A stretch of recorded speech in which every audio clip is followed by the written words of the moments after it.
नमो तस्य भगवतो अरहतो सम्मा सम्बुद्धस्य। परम अहिंसक मन बच करऊं,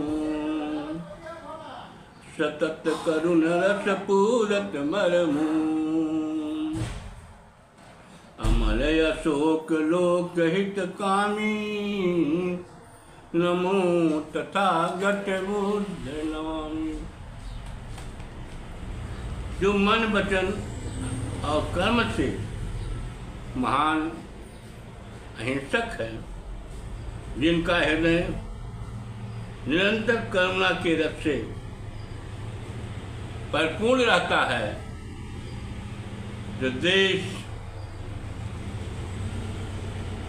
हीन शोकहीन तथा लोक कल्याण करने वाले अभिलाषी हैं, ऐसे तथागत बुद्ध को हम सादर नमन करते हैं। बालकाल में सिद्धार्थ गौतम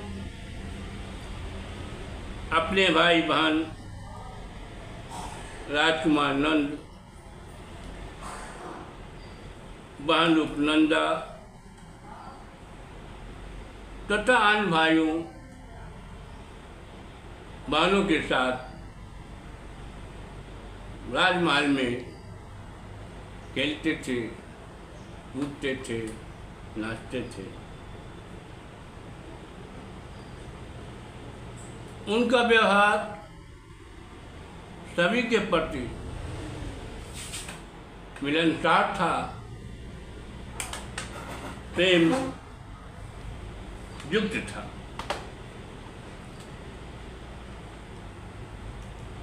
जब वे अपने परिवार के सदस्यों के साथ खेत में जाते थे, तो खेत में काम कर रहे नंगे, दुर्बल, दीनहीन मजदूरों को देखते थे, तो उनका प्रेमी दयालु दिल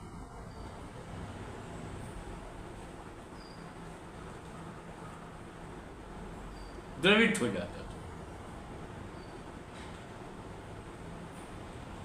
उन पर दया आती थी। वे सोचते हैं कि ये मजदूर खेतों में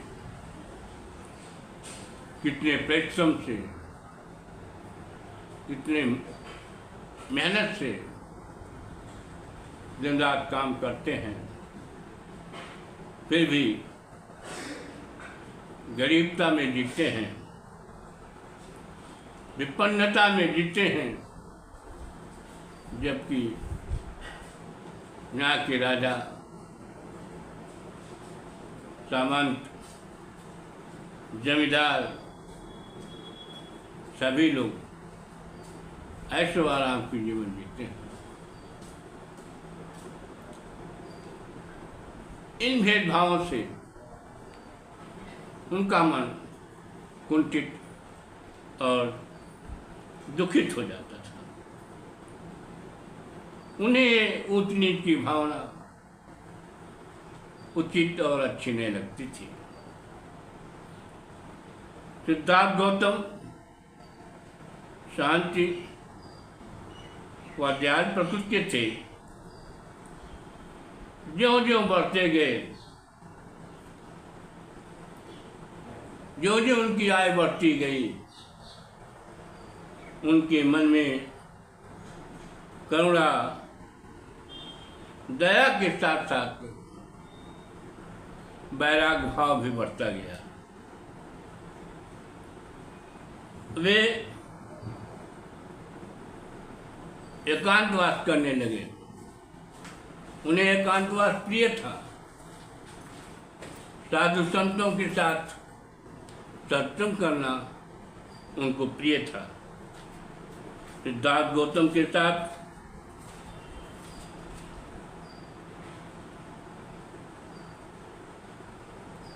जो लोग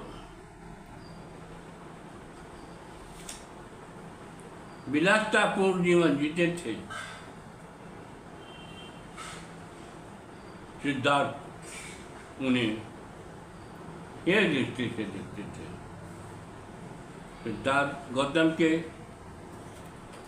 वैराग्य प्रवृत्ति को देख करके राजा शुद्धोधन ने उनके ऐशो आराम के लिए ऋतुओं के अनुसार 3 राजमहल बनवाए थे। सुंदर बालाओं, नृतंगनाओं तथा नगर शोभिनाओं की व्यवस्था भी कराया था, जो अपनी कामुक भंगमाओं, काम चुनाव से उनको अपने माया जाल में उलझा सकें, उनका मनोरंजन और विनोद कर सकें, जिसका उनका मन वैराग भाव से हट जाए। परंतु ऐसा नहीं हो सका। सिद्धार्थ गौतम के मुख से गंभीरता व उदासीनता का भाव सदैव दिखाई देता था। यह देखकर राजा शुद्धोधन दुखित हो जाते थे। उनको आश्रित मुनि की वह भविष्यवाणी याद आ जाती थी कि इस बालक में 28 महापुरुषों के गुण है, 32 महापुरुषों के गुण है, जिससे यह एक चक्रवर्ती राजा होगा या तो एक चक्रवर्ती संत होगा। इसी प्रकरण को कवि ने इस भाव में व्यक्त किया है। एक बार कल गुंजन माही, बैठ रहे तर पल्लव छाही, अधिक आए चित्ते कालो, भी गिरे चल विद्ध मरालू। आप लोगों ने भी बचपन में अब के प्रारंभिक अवस्थाओं में, प्रारंभिक कक्षाओं में हंस की कहानी को पढ़ा होगा कि कैसे एक घायल हंस को राजकुमार सिद्धार्थ बताते हैं। उसी का वर्णन इस प्रकरण में है कि एक बार राजकुमार सुंदर कुओं में तर पत्तों की छाया में बैठे, शीतल छाया में बैठे ठंड का अनुभव कर रहे थे। अचानक उसी समय वहाँ पर बाणों से घायल एक हंस आकर उनके चरणों की कुछ दूरी पर गिर गया। राजकुमार सतंक उठी, हंस नीन उठाई, झारी पोछ पुचकार पुण्य, काढ़न बाण बरान। संशंकित राजकुमार ने उस हंस को उठा लिया, फिर उसे झाड़ पोछ करके दुलाते हुए प्रेम से उसका बाण बाहर निकाला। उसके शरीर में बेधे हुआ जो बाण था उसको बाहर निकाल दिया। भृंग लतारस घाव लगाई, बांध दीन घट पटवर्ती बनाई, देवदत्त चहि अवसर आवा, इसौ तपेख न पाखई पावा। घाव में भृगुलता का रस लगाकर राजकुमार सिद्धार्थ ने कपड़ा की पट्टी बांध दी थी। उसी समय वहाँ देवदत्त आ गया। उसने इधर उधर देखा, लेकिन अपने शिकार पक्षी को कहीं नहीं पाया। बोला, बोला वृद्ध भयो मम मानू, आहत हंस गिरो यही ठानू। गयो हराय न देत दिखाई, देखूं न ते बताई। देवदत्त कहने लगा, मेरे बाण से विद्ध होकर एक घायल हंस इसी स्थान पर आकर गिरा है, पता नहीं कहाँ खो गया, दिखाई नहीं देता। ये गौतम, क्या तुमने देखा है? कह सिद्धार्थ सकुल मैं पावा, कार्य विचक पट बाँच बचावा। दीन शरण यतियारत पाई, राखूं ताई अबहुल लाई। सिद्धार्थ ने कहा, वह पक्षी मेरे पास है, उसका बाण निकालकर उसकी पट्टी बांधकर उसे मरने से हमने बचाया है। अत्यंत दुखी होकर मैंने उसे शरण दी है। मैं अब भी उसे अपने हृदय से लगाकर बैठा हूँ। सुनत ही मीठ शब्द संबानी, बोल उठूं कट तेवर तानी।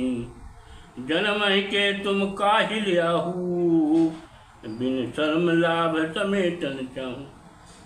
शहद के समान मीठी वाणी सुनते ही देवदत्त त्योरी चढ़ा करके बोला, तुम जन्म से ही कायल हो, आलसी हो, बिना परिश्रम के हर लाभ को प्राप्त कर लेना चाहता हूँ।